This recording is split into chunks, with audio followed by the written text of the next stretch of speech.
میرا نام نازیہ ہے اور میرے ابو کا نام لطیف احمد ہے۔ حضور میرا سوال ہے، آپ کو اپنی نظمیں یاد رہتی ہیں یا بھول بھی جاتی ہیں؟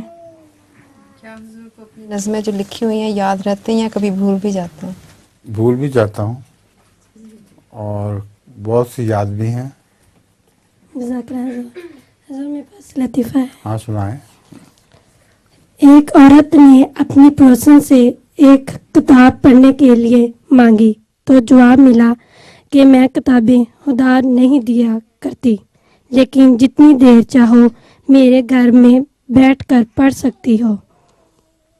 کچھ دنوں بعد وہی پڑوسن اس عورت سے جھاڑو مانگنے آئی تو وہ عورت کہنے لگی، میں کسی کو جھاڑو ادھار نہیں دیا کرتی، لیکن تم جتنی دیر چاہو میرے گھر میں جھاڑو لگا سکتی ہو۔